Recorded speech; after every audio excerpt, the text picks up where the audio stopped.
Josephine. I won't leave you waiting in between. And the cigarette you bummed from me is almost burning out. You suck it till your fingers burn. Je vous souhaite la bienvenue sur le podcast Les enfants vont bien. Ici, vous entendrez parler de PMA à l'étranger, de GPA, de conception artisanale, d'adoption et de bien d'autres termes qui accompagnent la conception de nos familles.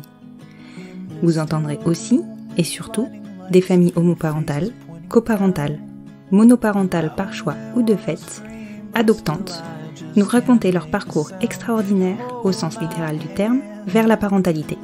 Parce qu'en France, le chemin est bien avancé mais n'est pas encore abouti, je vous propose d'écouter des témoignages de notre quotidien qui vont vous rassurer sur le fait que nos enfants vont bien. Vous écoutez l'épisode 15 de la saison 3. Nous nous retrouvons aujourd'hui pour le dernier épisode de l'année 2021. Cet épisode est particulier de par la proximité de Noël et de par la nature du témoignage que je vous propose. Ce témoignage est celui d'une enfant issue de nos familles, si près de l'anniversaire du divin bambin. J'aime cette symbolique, je sais je suis joueuse. Zoé est venue vers moi il y a un peu plus d'1 an pour me certifier qu'elle et sa sœur allaient bien, qu'elles avaient 2 mamans et qu'elle voulait le faire savoir. Et puis sa réflexion a mûri, nous avons pris notre temps, et maintenant Zoé souhaite avant tout nous rassurer et surtout elle souhaite militer à nos côtés. J'ai adoré l'entendre dire qu'elle aurait aimé pouvoir aider ses mamans en leur assurant que tout irait bien, mais qu'évidemment elle n'avait pas pu, alors forte de ses certitudes, elle veut faire passer son message aux futurs parents. Et puis j'ai reçu sa photo, je l'ai observée comme on observe une vieille photo de famille encadrée sur les murs de la maison de nos aînés. Elle m'a fait cet effet-là, celui de la certitude de transmettre et d'asseoir l'existence de nos familles dans le temps. Et pourtant, elle est toute jeune Zoé, c'est maman aussi. L'effet noir et blanc a forcément joué, mais quel sentiment de sérénité que de constater que nos enfants grandissent, sont bien dans leurs bottes et souhaitent s'engager dans nos combats. Merci Zoé pour ta fraîcheur et ton enthousiasme, j'ai adoré discuter avec toi. Je te souhaite à toi et à ta famille un très joyeux Noël. Et évidemment, je vous souhaite à vous aussi un très joyeux Noël. Je vous souhaite une bonne écoute. Bonjour Zoé. Bonjour. Je te remercie beaucoup d'être rendue disponible pour cet enregistrement. Je précise que, et c'est une grande chance pour moi et pour nous, c'est toi qui m'as sollicité pour me raconter ton histoire. Et aujourd'hui, je crois qu'on a grandement besoin de ton témoignage et de vos témoignages à vous, nos enfants en fait, les enfants de nos familles. J'en dévoile beaucoup là, mais bon. Est-ce que tu peux, s'il te plaît, te présenter ? Je m'appelle Zoé, j'ai 22 ans et en fait mes parents sont lesbiennes, voilà. Donc nous mes parents sont passés du coup par une insémination artificielle et j'ai aussi une sœur qui a 18 ans et c'est une vraie sœur, donc on a la même maman biologique et on a le même donneur. D'accord, ok. C'était une volonté en fait de mes parents. Quand je dis mes parents, c'est mes 2 mamans du coup. En fait qu'on soit vraiment des vraies sœurs et pas qu'on soit de demi-sœurs, donc que ce soit vraiment le même donneur aussi. D'accord. Et, voilà. D'accord. Alors on va recommencer à la genèse du projet. Je sais pas si tu en as discuté, si tu as discuté de votre conception avec tes mamans. Qu'est-ce que tu connais de leur histoire et de leur envie d'enfant et puis de leur choix, des choix qu'elles ont fait pour votre conception? En fait, ma maman c'est ma maman biologique donc qui m'a portée et ma deuxième maman, je l'appelle ma mamou. Et en fait, donc ma maman a toujours voulu un enfant et ma maman aussi. Et en fait, de base, leur projet, elles ont toujours voulu aussi avoir 2 enfants. Et donc l'idée, c'était que ma maman porte le premier enfant et qu'après ma maman porte le deuxième. Comme ça, elles pouvaient toutes les 2 avoir une grossesse et vivre l'expérience, je vais dire. Et en fait, donc c'est après quand elles m'ont eu qu'elles se sont dit qu'elles préféraient en fait justement, comme je disais tantôt, que on soit de vraies sœurs en fait. Et donc ce projet de ma maman qui porte un enfant est un peu tombé à l'eau, mais ma maman se retrouve très bien dans son rôle de parent grâce à l'adoption, parce qu'elle nous a toutes les 2 adoptés. elles se retrouvent. En fait, toutes les deux, elles se retrouvent. C'est vraiment mes parents, toutes les deux. Genre, je considère pas l'une plus que l'autre, et c'est vraiment important. Et je pense que ma maman, au final, elle ne regrette pas de pas nous avoir portés. Elle a trouvé sa place de parent. Mhm. Et voilà, donc elles ont tout. Ma maman, je sais que ma maman a toujours voulu vraiment avoir des enfants. Ma maman l'a toujours suivi dans ce projet-là quand elles étaient ensemble. Et du coup, voilà, je sais que au niveau, donc j'avais posé un peu des questions parce que, enfin, au final, je sais pas très bien, je savais même plus vraiment le nom de l'insémination artificielle, j'avoue. Et du coup, donc j'avais un peu demandé des informations. Donc je sais que ma maman a fait donc 3-4 essais, dont une fausse couche avant de m'avoir. Mhm.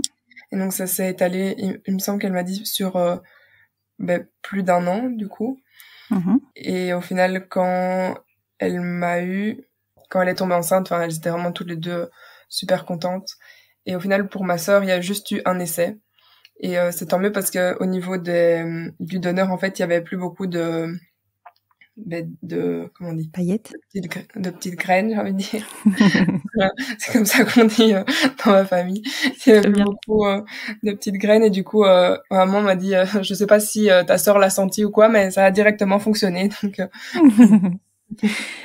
Zoé, il y a une chose qu'on a complètement oublié de préciser dans ta présentation, donc on va le faire maintenant. Oui. Tu nous appelles d'où? J'appelle de Belgique. Voilà. Ça a quand même son importance dans l'explication du process. Oui, tout à fait. D'accord. Donc tu es belge et tes mamans sont belges? Oui, tout à fait. D'accord.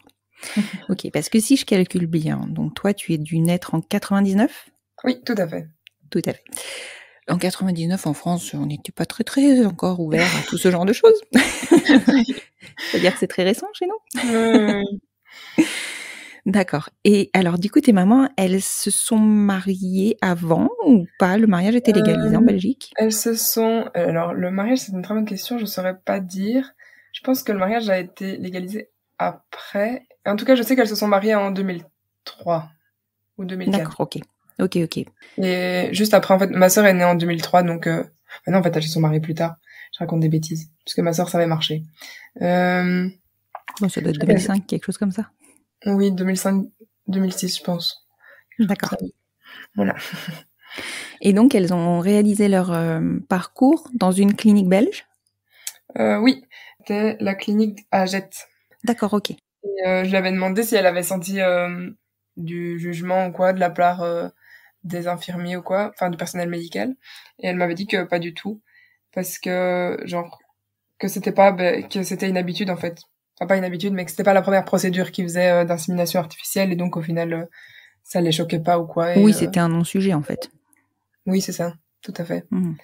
Est-ce que vous avez parlé librement dans ta famille de votre conception, a priori là vous en parlez librement, mais est-ce que petite, tu te souviens si tes mamans t'en ont parlé? Je me souviens pas spécialement.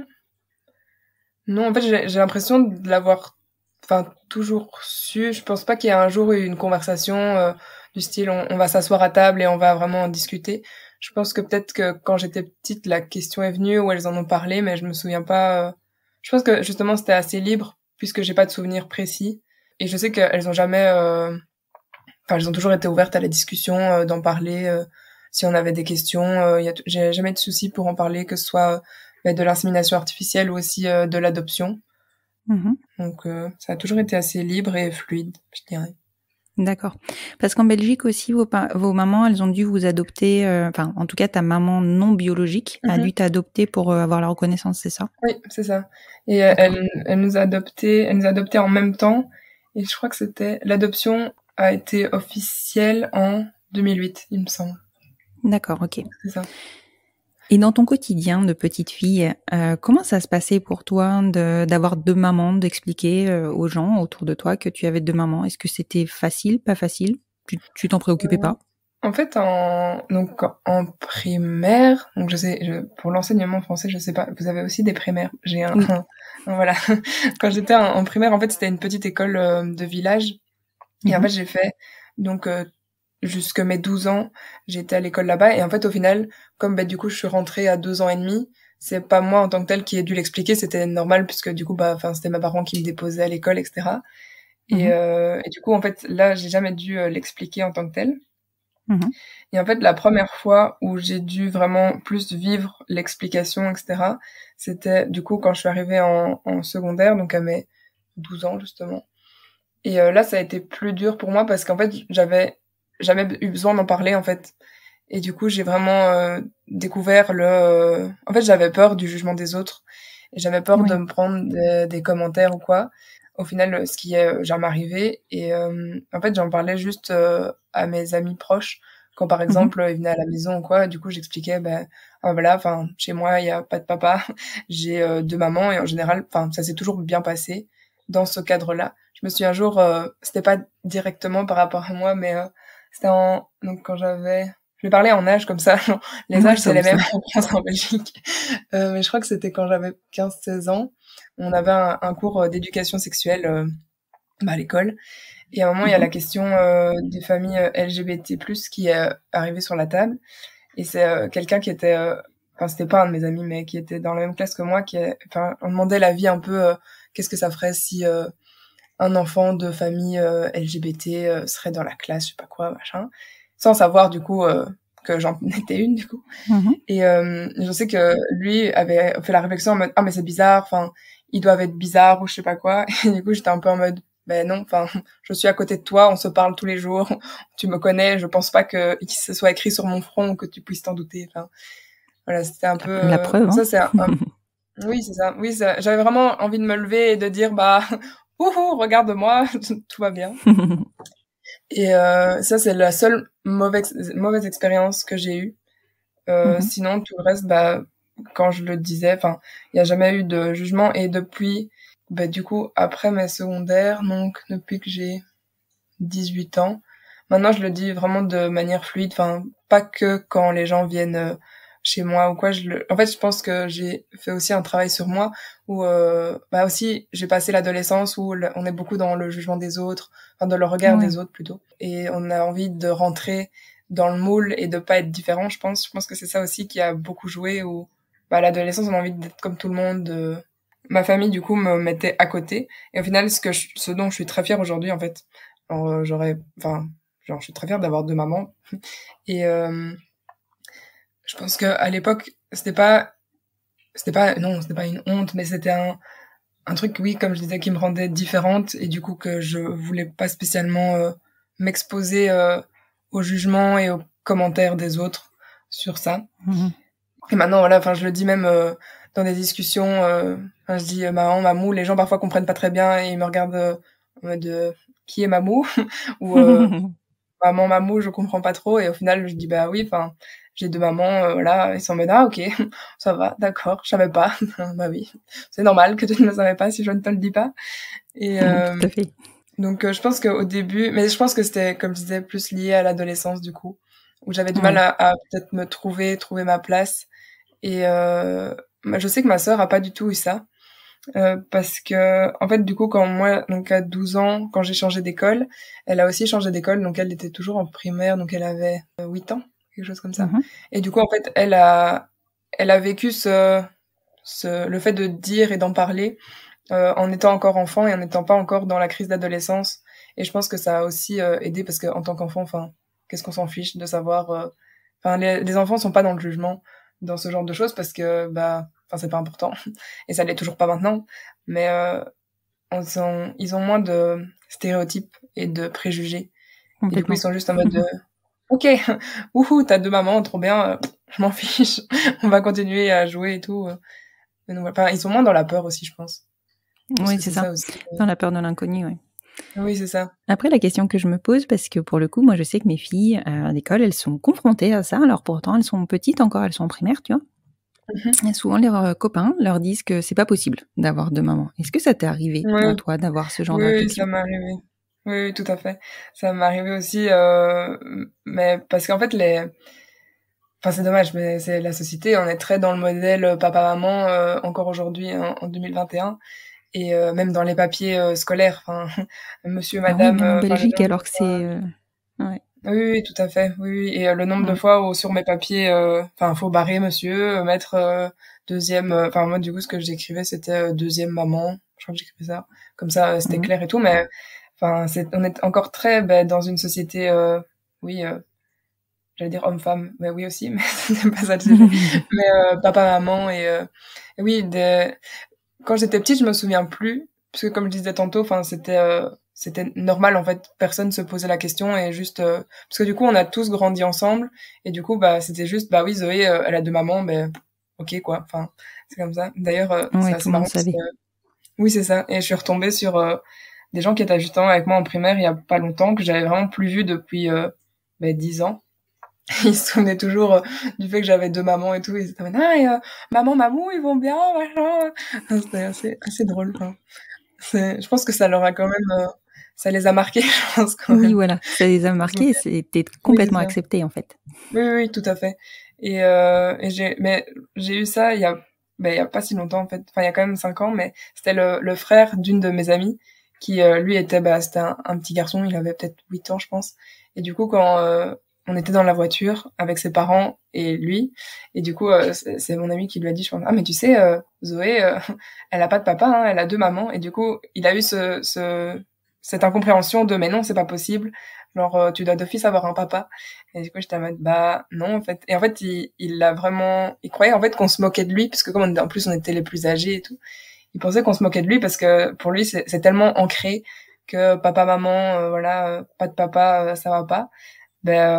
Du coup, oui. Je trouve que de ce côté-là, il y a encore beaucoup de choses à faire. Il y a encore beaucoup de choses à faire. Et Ouais. justement, je vais te poser cette question-là, parce que moi, je m'interroge pas dessus, mais il y a tellement de gens qui s'interrogent dessus que je vais te la poser. Aujourd'hui, le fait de ne pas avoir de papa, est-ce que pour toi, ça a été ou c'est un problème? Non, pas du tout. Vraiment pas. Et je vais même dire parfois le contraire quand j'entends parfois des amis ou des connaissances qui parlent de leur famille et qui peuvent parler. Enfin, j'ai déjà entendu des histoires. Après, c'est peut-être pas des familles où le père justement va bien, mais des histoires où, allez, enfin, bête truc, mais on peut pas parler de règles à table ou ce genre de truc. Enfin, ça c'est déjà un truc que je trouve débile de base, mais bon bref. Oui. Ou même des commentaires de maman en mode non mais tu peux pas descendre comme ça, il y a ton père en bas ou ce genre de truc. Enfin, parfois j'ai l'impression que au final ne pas avoir de père c'est positif quand j'entends des histoires d'autres personnes, mais non moi j'ai jamais, enfin je mentirais si je dirais que j'ai à une période de ma vie et encore maintenant je pense que j'aimerais bien connaître mon donneur, plus pour le côté biologique en fait, le côté curiosité de se dire bah enfin je partage la moitié de mes gènes quand même avec lui, juste pour savoir enfin des trucs je sais pas si je lui ressemble ou quoi, mais c'est plus de la curiosité que un manque vraiment. Moi genre dans ma famille j'ai eu tout l'amour dont j'avais besoin et j'ai jamais ressenti non un problème, enfin pas un problème mais qu'il me manquait quelque chose ou quoi que ce soit, pas du tout. Non, vraiment pas. Et en plus j'avais aussi lu des trucs parce que c'est quand même un sujet qui m'intéresse aussi, où enfin dans les familles du coup bah, par exemple lesbiennes, il fallait quand même qu'il y ait un homme référent pour montrer le rôle de l'homme machin, pour Ouais, que c'est la l'enfant croyance, puisse ouais. voilà c'est ça. Et au final enfin moi dans mes parents ont pas beaucoup d'amis masculins spécialement, et j'ai jamais eu de vraiment modèle d'homme dans ma vie, et au final enfin je ressens pas le manque dans ma vie actuelle. J'ai pas l'impression qu'il me manque quelque chose et de me dire j'ai pas compris quelque chose chez l'homme ou pas du tout, donc voilà. Je suis pas très d'accord avec cette théorie. Non, mais je pense qu'il n'y a pas d'accord à avoir avec cette théorie, c'est juste des croyances liées à des peurs, c'est tout. Oui, c'est ça, tout à fait. Oui. En tout cas, ça me donne des frissons de t'entendre dire que tu as reçu tout l'amour dont tu avais besoin et qu'aujourd'hui, tu sens que tu vas bien, en fait. Oui, tout à fait. C'est tellement rassurant pour nous. Ah non, mais en plus, enfin, je pense que avoir des parents lesbiennes, je pense que ça ouvre à tout un autre monde en fait, enfin, à des valeurs différentes, je pense. L'air de rien, même si c'est pas des valeurs spécialement inculquées. Enfin, c'est bête, mais mes parents sont encore beaucoup, je trouve, dans un peu dans le patriarcat et dans le quand même beaucoup dans le regard de l'autre sur la femme, par exemple. bah une femme, je sais pas moi, ça peut pas mettre, enfin voilà, si on met un grand décolleté, bah il faut avoir une petite poitrine parce que les grosses poitrines, machin, c'est des petits décolletés parce que sinon on se montre trop et sinon bah pas limite on cherche le regard quoi. Et c'est pas bien de chercher le regard pour une femme, alors qu'elles sont quand même beaucoup dans la place de la femme. Pas c'est dans la cuisine, mais il y a quand même des critères, des choses à avoir, etc.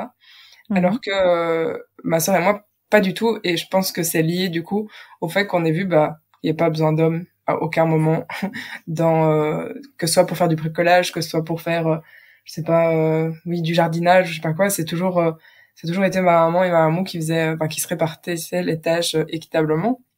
Et du coup, je pense qu'on est encore beaucoup plus toutes les deux, vraiment hors de ce patriarcat et de se dire oui, l'homme doit faire ça, la femme doit faire ça. Bah non, pas du tout en fait.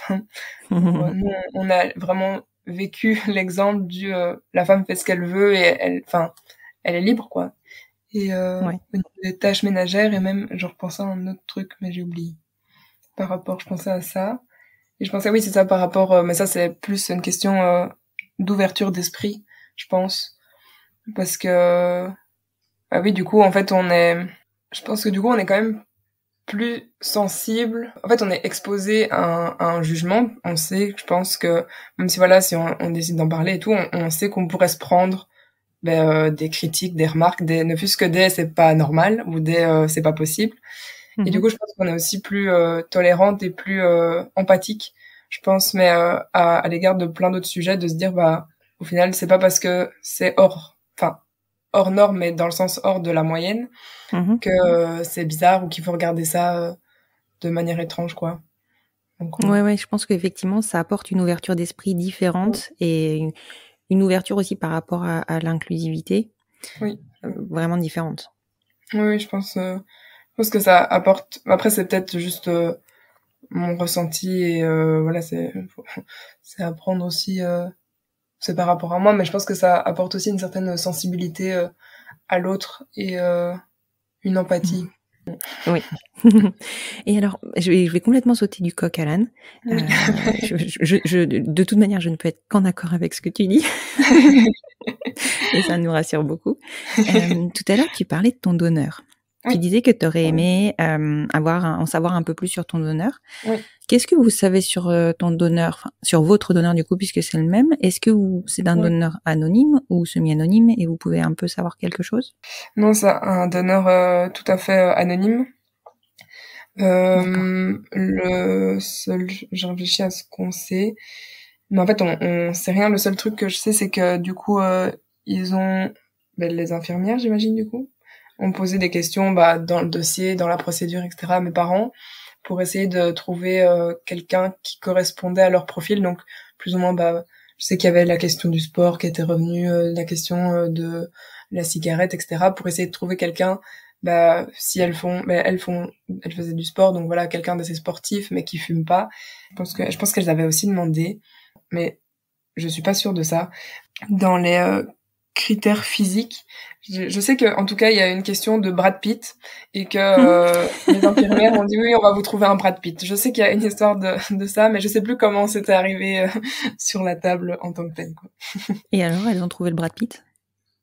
Mais apparemment, j'imagine, du coup.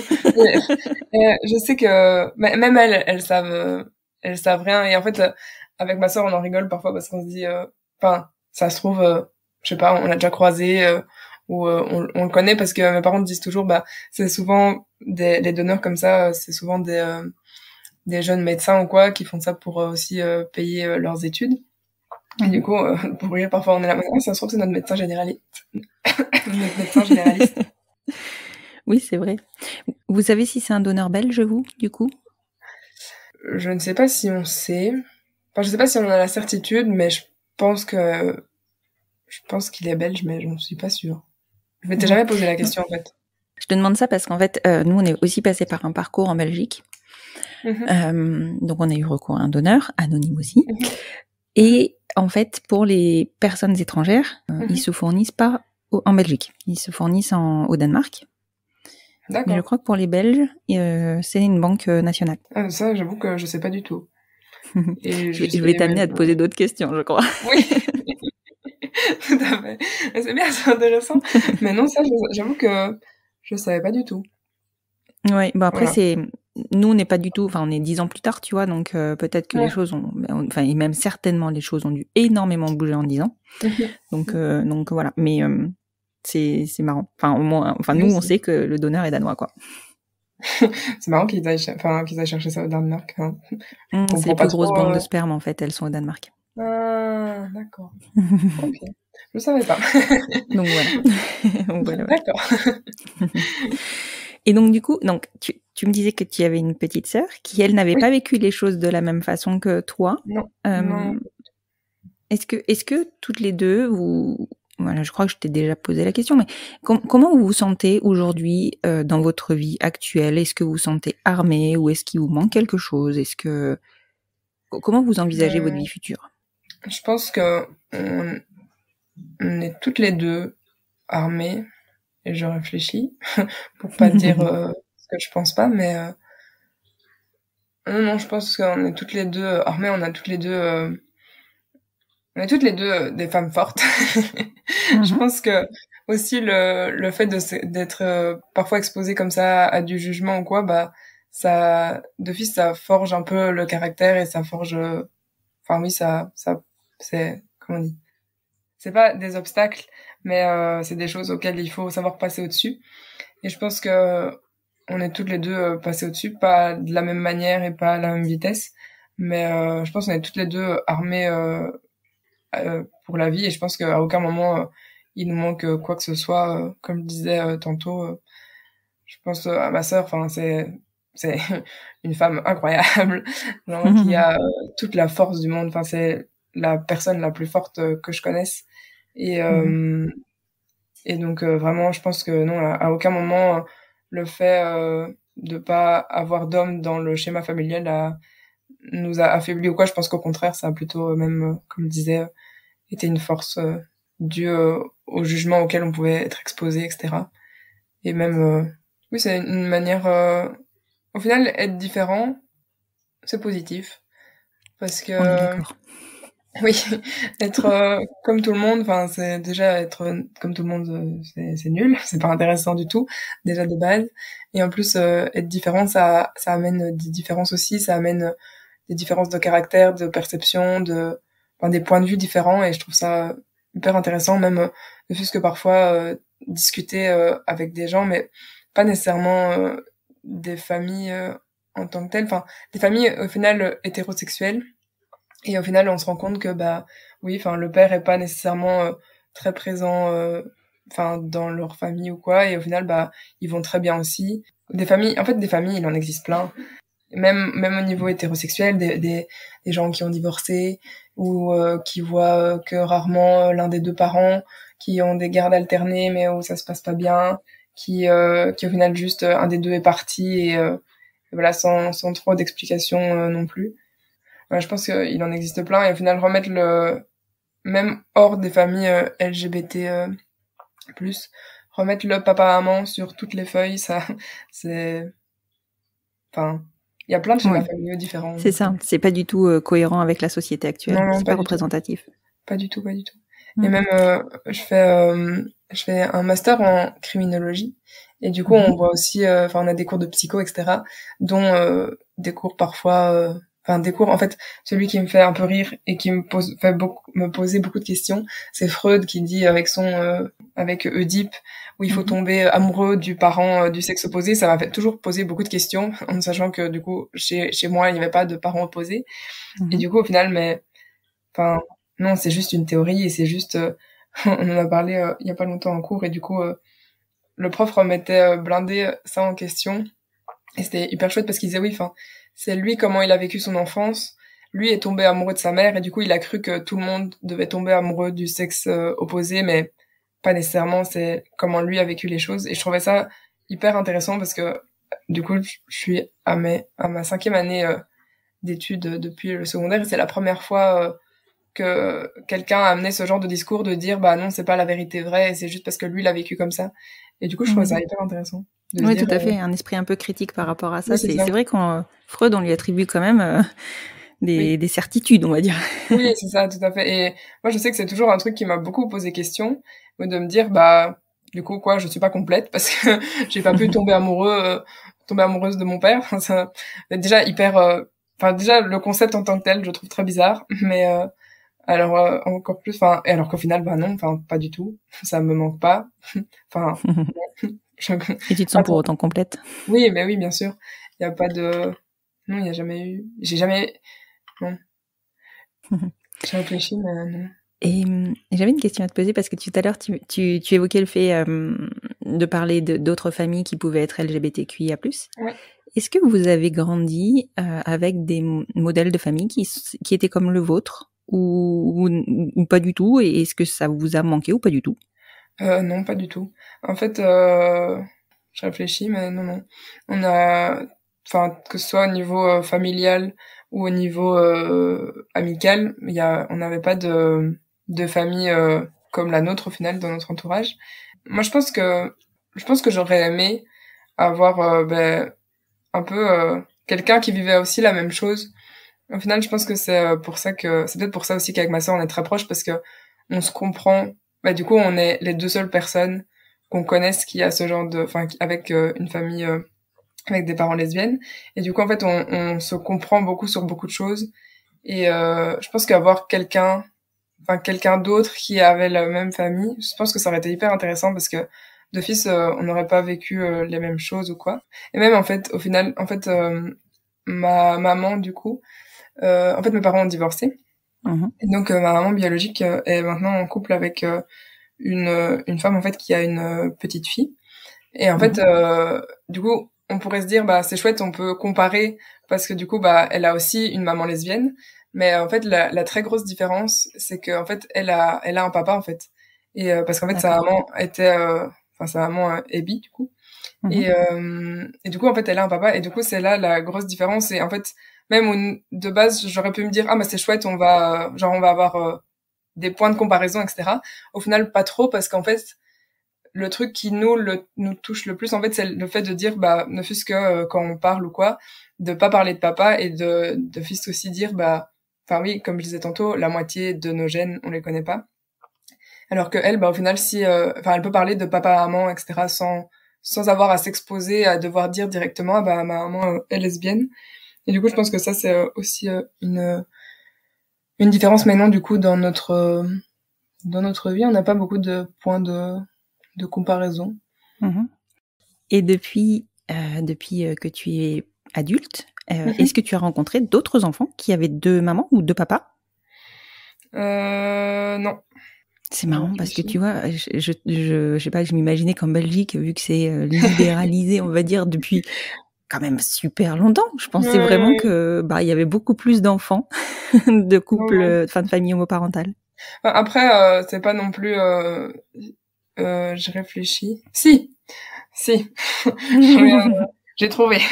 Si, il y a une fille qui était avec moi. J'ai fait assistante sociale avant. Et une fille qui était avec moi en assistante sociale qui avait aussi deux mamans. Mais en fait, pareil, en fait, elle avait aussi en fait, une situation familiale très compliquée où il y avait beaucoup de non-dits par rapport à qui était qui dans la famille, en fait. Et du coup, en fait, je me suis pas non plus retrouvée dans sa famille, alors que, pareil, elle avait deux mamans, mais c'était trop compliqué, enfin, trop éloigné, en fait, de ce que moi je vivais pour que je me retrouve dans ce qu'elle disait. Et ma sœur, par contre, quand elle était en primaire, elle s'est retrouvée... Il y avait un garçon dans sa classe qui avait aussi deux mamans, mais enfin, ils étaient pas amis, donc... D'accord. Oui, comme quoi ça... Il n'y a pas forcément ce besoin non plus de partager un schéma familial avec quelqu'un pour devenir ami avec. Je pense que la conversation est intéressante dans le sens bah moi j'ai vécu ça comme ça, toi t'as vécu ça comment, etc. Mais c'est clairement pas un critère d'amitié. Oui, d'accord. La personnalité c'est plus intéressant. Clairement. Comme quoi finalement l'orientation sexuelle des parents n'influe en rien sur la vie des enfants. Vraiment. Oui, même parfois au niveau, enfin j'avais déjà entendu aussi comme quoi bah oui des parents lesbiennes, du coup bah les enfants vont finir lesbiennes aussi, enfin pas nécessairement non plus, enfin ma sœur a un copain, voilà, les relations hétérosexuelles. Moi, j'ai toujours connu que des relations hétérosexuelles aussi, donc pas nécessairement. Je pense que la différence peut-être, c'est que, enfin, je vais parler pour moi parce que pour ma sœur, je sais pas trop. Mais moi, je sais que je suis, je sais pas comment je me définis en tant que telle, mais je sais que je serais plus, ce genre ça, enfin, si je suis un jour attirée par une femme, bah, ce sera en mode, ok, bah, ok, je peux me mettre en couple avec elle. Je me mets pas trop de barrières en fait. Et en fait, je me suis toujours dit, mais après c'est une croyance personnelle, voilà. Quand j'en parle aux gens, les gens ne sont pas très d'accord avec moi. Je me suis dit qu'au final, on est un peu au niveau de ces attirances, etc. Un peu, enfin moi, j'imagine ça vraiment comme un, comment on dit, un baromètre où du coup, bah il y a le côté, vraiment, je sais pas, hétérosexuel et plus homosexuel. Bon, ça c'est le côté classique qui entre guillemets reprend que bah, du coup l'hétérosexualité, la bisexualité et l'homosexualité. Mais du coup, pour moi, on est tous plus ou moins au milieu, plus ou moins soit bah hétérosexuel, soit homosexuel, mais on est, enfin moi je pense pas qu'on est à 100%. Enfin, je sais pas.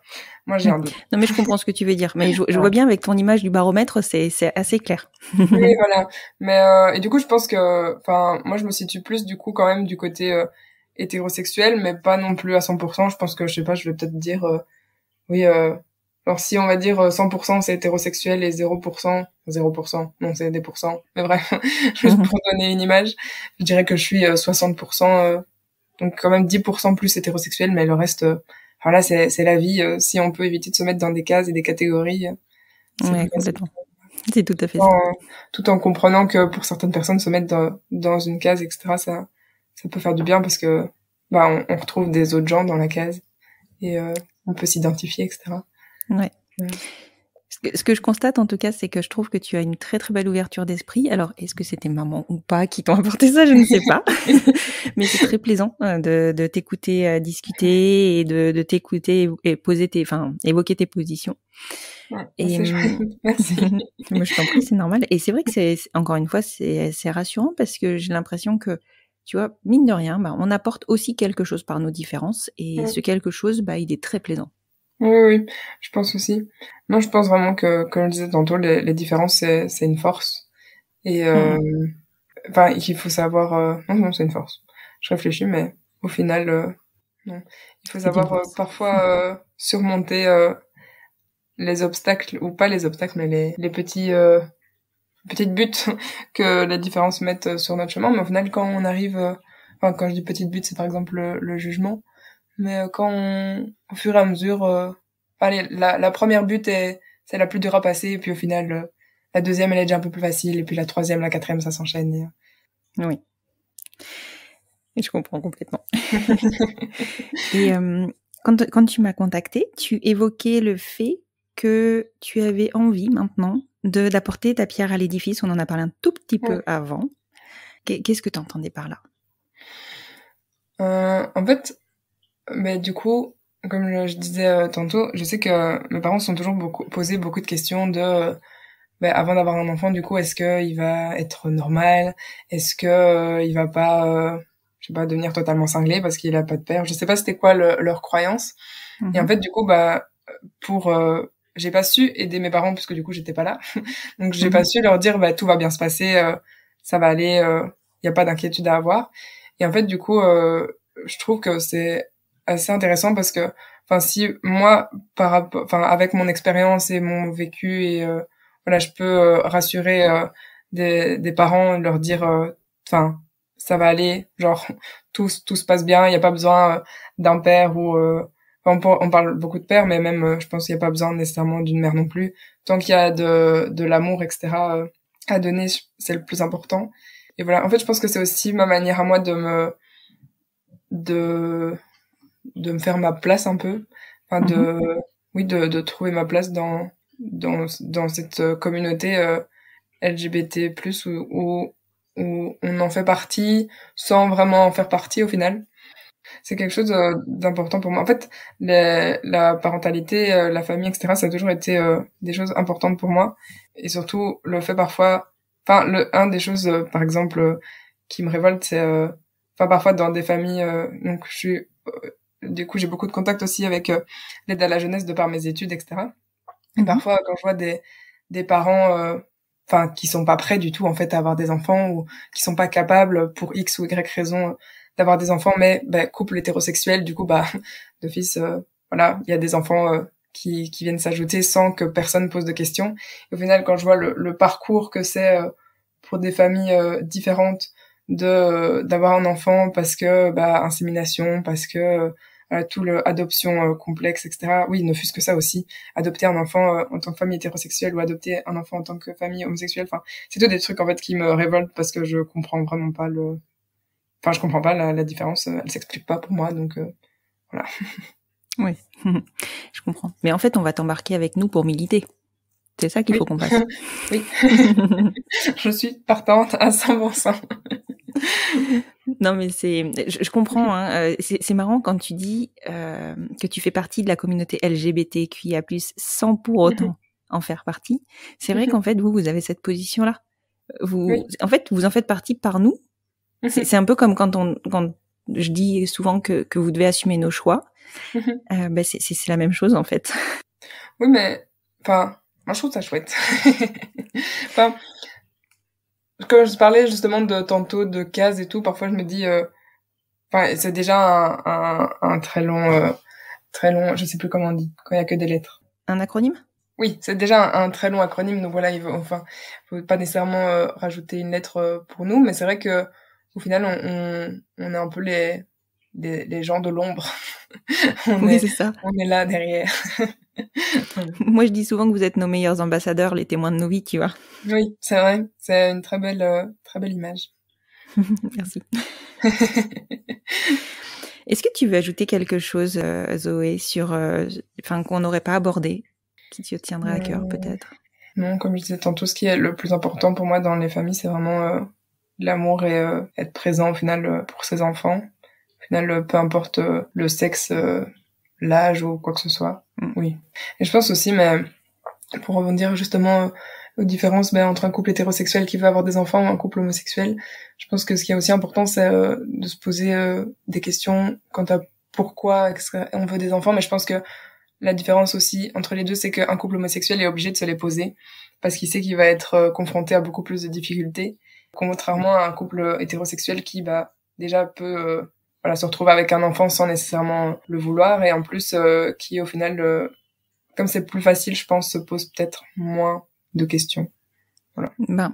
Je pense qu'effectivement, forcément, de par nos compositions familiales, on s'inquiète de l'avenir de nos enfants, pas mal de choses, donc du coup, on est peut-être même plus dans l'anticipation de ce qu'ils pourraient ressentir, et donc dans la préparation. Oui. Là où, des fois, certains enfants sont confrontés à des situations qui n'ont pas été anticipées. Tout à fait. Je te remercie beaucoup, Zoé. Vraiment, j'ai adoré ton témoignage. Tu m'as beaucoup rassurée, et je pense que tu rassureras beaucoup de parents. C'est super, tant mieux. J'espère qu'on pourra t'intégrer à, je sais pas moi, des fois à nos manifs ou j'en sais rien, mais en tout cas, j'espère qu'on pourra continuer avec toi pour que tu supportes nos familles. Ce serait super. Oui. Je les supporte de toute façon dans l'ombre, même si... Oui, c'est ça, dans l'ombre, et puis pourquoi pas un peu plus à la lumière aussi, ce serait bien. Oui, c'est vrai, je suis partante. En tout cas, voilà. En tout cas, vraiment, merci beaucoup d'avoir bien voulu témoigner, d'avoir pris des renseignements auprès de tes mamans aussi, parce qu'il y a des choses que tu ne maîtrisais pas tout à fait. Et puis, je te dis à très bientôt. Peut-être que si ça te dérange pas, je donnerai éventuellement ton compte Instagram sur mon compte Instagram pour que peut-être des papas, des mamans viennent te poser 2-3 questions. Oui, bien sûr, pas de souci. Je suis partante. Nickel. Je te remercie beaucoup, Zoé. Je te dis à très bientôt. Oui, à très bientôt.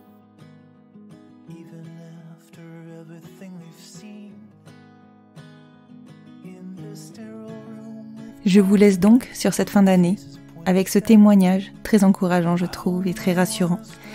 Et je vous souhaite à toutes et à tous un très joyeux Noël et une belle année 2022. Je vous retrouve le 11 janvier pour un premier épisode de cette nouvelle année qui, je l'espère, sera riche en ouvertures diverses et variées pour ne pas citer spécialement de sujets. Si cet épisode vous a plu et que vous souhaitez le partager, n'hésitez surtout pas à le faire. Je suis convaincue qu'il aidera de futurs parents à se projeter. Nous nous retrouvons, si vous le souhaitez, sur le compte Instagram du podcast que je continuerai à alimenter pendant les fêtes, @lesenfantsvontsbien podcast, pour pouvoir en discuter ou commencer de nouvelles discussions. Je vous souhaite encore une fois de profiter des fêtes et je vous dis au 11 janvier pour un nouvel épisode du podcast Les enfants vont bien.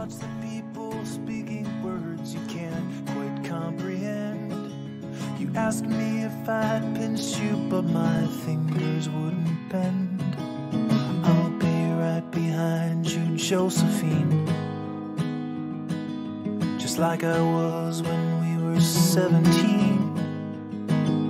I guess it's only been a year, but still it feels like 34. I don't feel like I am living in the same skin anymore. Now hold my hand, I'll hold my breath. There's nothing in this world we really own. And Jesus Christ, if you tore my heart out, the only thing I'd feel is less alone. Less alone.